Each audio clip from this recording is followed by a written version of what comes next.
Mesdames et messieurs du monde des médias, de la communication, des secteurs publics et privés, chers adhérents et sympathisants de la NAREG, mesdames et messieurs, je vous remercie d'avoir répondu à l'invitation de notre association, l'Association nationale des retraités du Gabon, en abrégé ANAREG. Il s'agit ce jour de vous livrer notre analyse sur le traitement des retraités depuis le coup d'État du 30 août 2023, qualifié par ses auteurs de coup de libération, d'où l'intitulé de notre déclaration « Quid de l'amélioration des conditions de vie du retraité gabonais depuis l'avènement du CTRI ». Afin de bien comprendre le sens de l'initiative de ce jour, nous allons tout d'abord faire un rappel historique sur la situation du retraité gabonais avant la prise du pouvoir par le Comité pour la transition et la restauration des institutions, dirigé par le général de brigade Brice Clotaire Oligui Nguema. Le retraité gabonais dont la pension est gérée par deux caisses, la Caisse des pensions et des prestations familiales en abrégé CPF pour le secteur public et la Caisse nationale de sécurité sociale en abrégé CNSS pour le secteur privé, a toujours fait preuve de patience par rapport à de nombreuses attentes qui n'ont jamais préoccupé les gouvernants. Nonobstant les discours mirifiques relatifs au prétendu respect de leurs droits, à l'équité et à l'égalité des chances, il n'en a rien été, absolument rien. Pendant les nombreuses années de règne du pouvoir déchu, lequel pouvoir n'hésitait d'ailleurs pas à brutaliser les retraités à chaque fois qu'ils osaient réclamer le paiement de leurs droits. S'agissant du retraité du secteur public géré par la CPPF,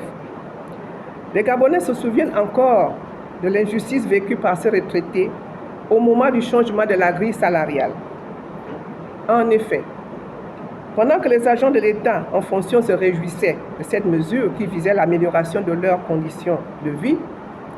ceux admis à la retraite depuis cette date ont été oubliés et écartés et ont dû se contenter des années durant d'une allocation provisoire d'attente en abrégé APA, censée durer 3 mois selon leur propre texte, mais qui en réalité s'est éternisée. Il ne vous aura pas échappé, mesdames et messieurs, que durant cette longue attente, plusieurs retraités sont décédés dans des conditions inadmissibles. Étant dans les capacités de se prendre en charge correctement, le tout sous le regard indifférent de ces gouvernants, peu souciés d'assumer les conséquences de leur turpitude. Les retraités du secteur privé, pour la plupart gérés par la Caisse nationale de sécurité sociale, placés sous administration provisoire quelques mois avant la fin du pouvoir déchu, vivaient le joug d'une gestion hasardeuse, d'une gouvernance de plus en plus décriée et de détournement de fonds, non sanctionnés malgré la tentative infructueuse de la NAREG d'y mettre fin en intentant un procès contre X pour abus de confiance, abus de faiblesse, escroquerie, abus de biens sociaux et de détournement de biens sociaux. Cette plainte déposée en 2022 près du tribunal de première instance de Libreville est restée sans suite par la décision du procureur de la République de l'époque. Une attitude qui a démontré une fois de plus que la détresse des retraités n'intéressait personne, même pas ce dont on attendait un sens élevé de la justice. Fort heureusement, malgré ce tableau très sombre pour les retraités, au lendemain de la libération du pays par les militaires, le chef de l'État a pris l'engagement solennel de redonner espoir aux retraités et de restaurer leur dignité. Dans ce flux, après moult péripéties, les pensions des retraités du secteur public ont été arrimées au nouveau système de rémunération, mais en triturant des textes de loi appliqués avec effet rétroactif par des rappels insignifiants et une revalorisation des pensions effectuée sans aucune base cohérente. Pouvait-il en être autrement lorsqu'on savait que ceux en charge de mettre en œuvre les hautes instructions du chef de l'État sont les mêmes qui se refusent de prêter attention à la détresse des retraités. C'est ainsi que le principe d'un arrimage progressif des pensions a été le choix des décideurs, en lieu et place de l'arrimage mécanique applicable normalement aux retraités. Ceci, bien évidemment, avec plusieurs travers, dont le non-respect de la hiérarchie des textes, la violation des droits sociaux, le tout laissant apparaître un traitement discriminatoire criard. La sagesse africaine nous apprend que ce que dit l'oiseau sur la branche de l'arbre n'est pas ce qu'il dit dans la main d'une personne.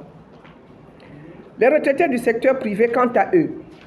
épicentre de la présente déclaration et gérés par la Caisse nationale de sécurité sociale, ont pour l'instant observé avec stoïcisme les avantages accordés à leurs collègues du secteur public. Nous sommes actuellement interpellés par nos membres au sujet des mesures prises en faveur des seuls retraités du secteur public. Ils nous font remarquer, à juste titre, que tous les retraités sont soumis au même environnement de consommation, aux mêmes besoins fondamentaux et sont tous impactés par l'augmentation continuelle du coût de la vie. Pourquoi alors deux poids, deux mesures? De même, ils se demandent à quel code nous sommes soumis, code de prévoyance sociale ou code de la CNSS. Au vu de la situation catastrophique de la CNSS, héritée du pouvoir déchu, force est de reconnaître que depuis la fin de l'administration provisoire et l'arrivée de la nouvelle direction générale, un sérieux effort a été fait pour que les pensions vieillesse soient payées à date échue, les retards de paiement des premières pensions accumulées depuis plusieurs années, ainsi que les pensions non payées, soient progressivement soldées, les indemnités journalières de maternité accumulées depuis de nombreuses années soient soldées, ainsi que les pensions de réversion. Parler de la CNSS avec légèreté, comme nous l'observons de la part de certains depuis quelques jours, n'est pas admissible, car c'est méconnaître le lourd fardeau laissé par ces anciens dirigeants, avec l'approbation complaisante des gouvernants et même des dirigeants des différents conseils d'administration,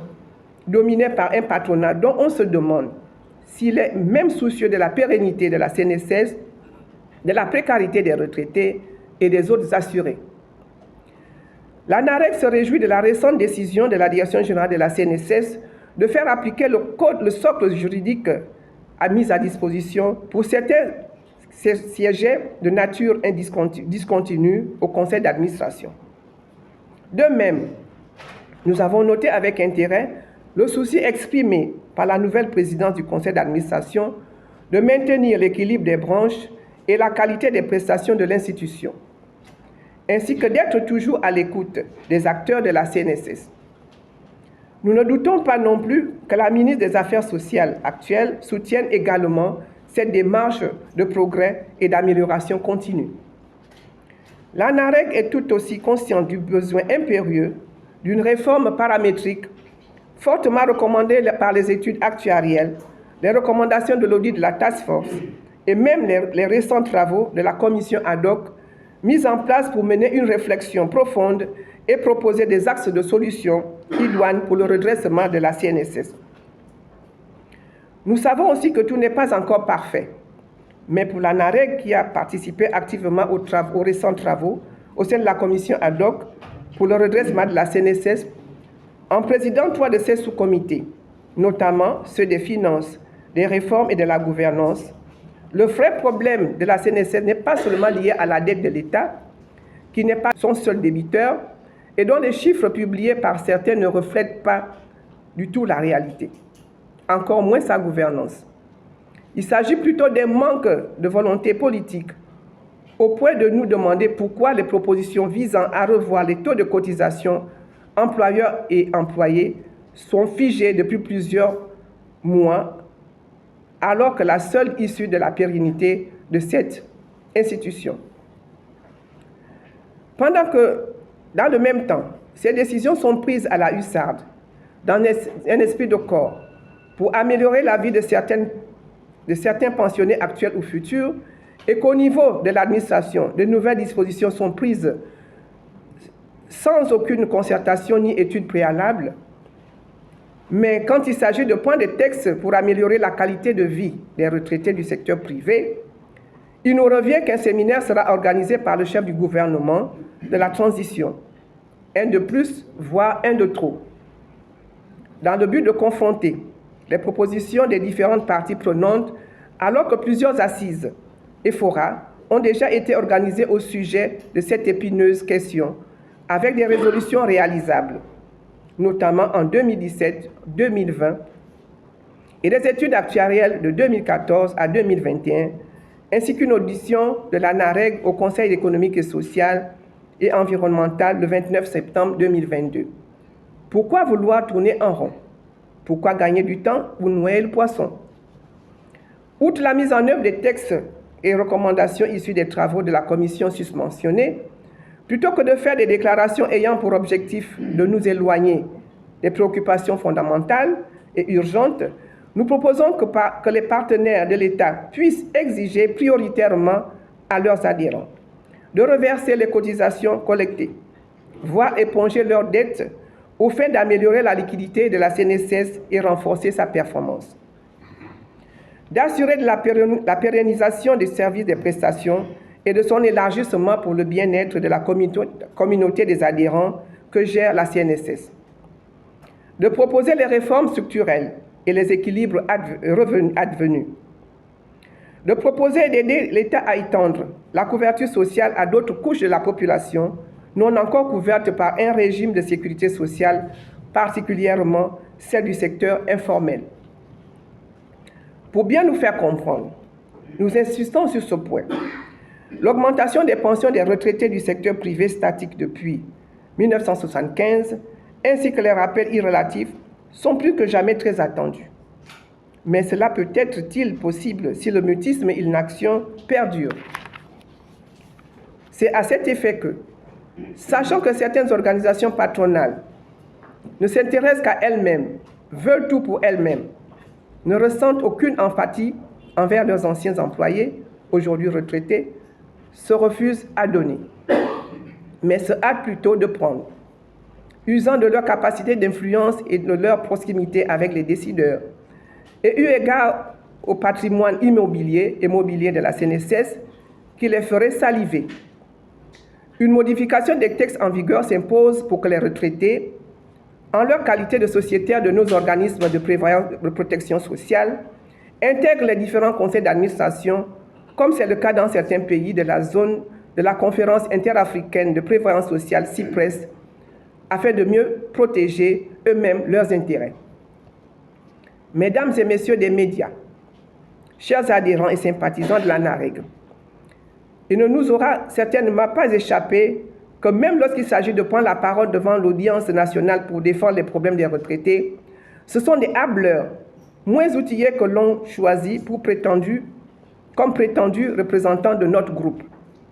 ce qui donne souvent lieu à des spectacles regrettables pour ne point dire autre chose, comme ce fut le cas par exemple lors de la cérémonie de présentation des vœux au chef de l'État. Aujourd'hui,